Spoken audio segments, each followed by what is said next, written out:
Welcome back for part 2 of my Australian trip video, and you can find part 1 in the description below. If you are new to bird photography or struggle with consistency, as you know most of us do, it's hard to get out in the field sometimes, I'd highly recommend finding a local wetlands. Given I only have a few days in Australia, on either side of the Australian Geographic Nature Photography of the Year opening exhibition, I made sure to find a location where animals were sure to be abundant. I didn't have to go chase them or try and track them down. I knew that they were going to be there. They're also usually more used to human activity due to local walking tracks and other rangers being active in that environment. So you get closer and might even be able to, they might even have a blind set up or two. So you might get lucky in that case, depending on the area. And not only is there an abundance of animals, but there are tracks that are usually well maintained for better viewing points, and sometimes, like I said, ready-made hides for easy viewing. And a lot of wildlife photography is patience and time in the field.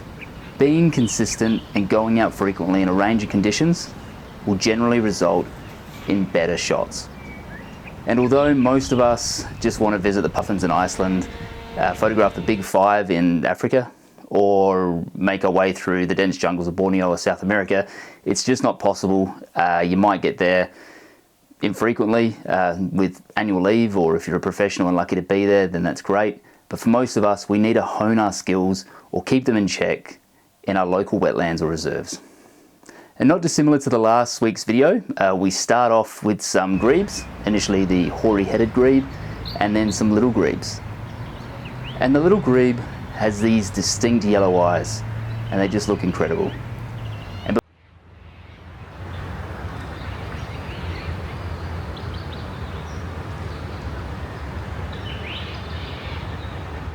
before finding this duo of hoary-headed grebes swimming in unison.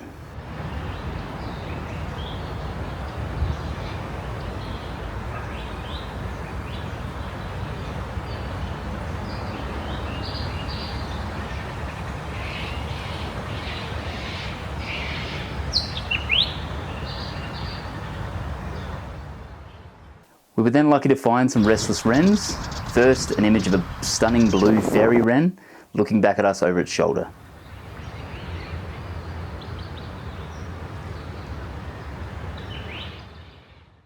And then another pair caught in the dense trees.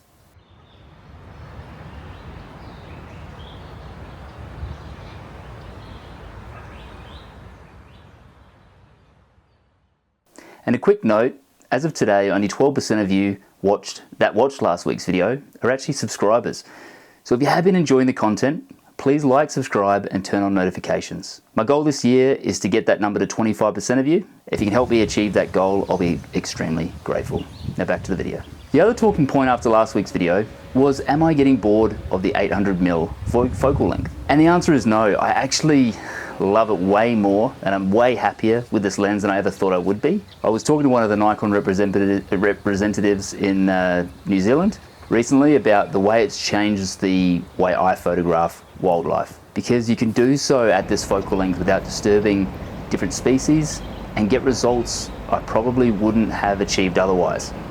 And to be able to get that close to the action as I can without cropping with small birds, which are in abundance here in New Zealand and Australia, is just, it's incredible. It's very hard to explain. Now, although I feel that way about the 800, I have bought a 300 2.8.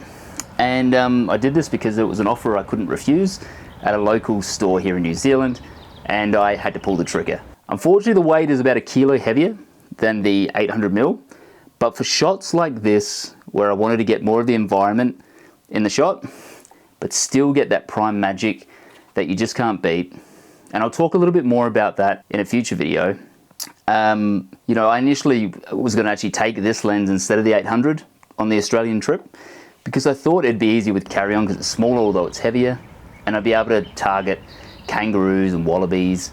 But instead, due to the limited time, I ended up kind of focusing and shooting bird life, so I'm happy I bought the 800mm. But I'll end this week's video by exaggerating that although I have the 800mm and the 300mm now, these are very specialist lenses, and they aren't lenses for everybody, because I'm getting a lot of questions and comments about these two lenses.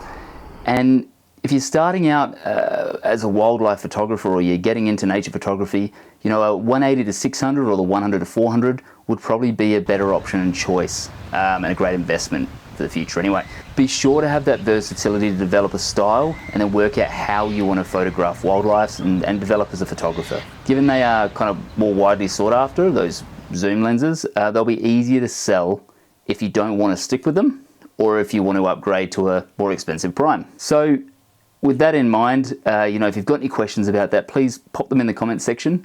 Otherwise, thank you so much for watching this video. And if you didn't see part 1, pop down into the description and there'll be a link waiting for you. Otherwise, thank you, and I'll see you next week.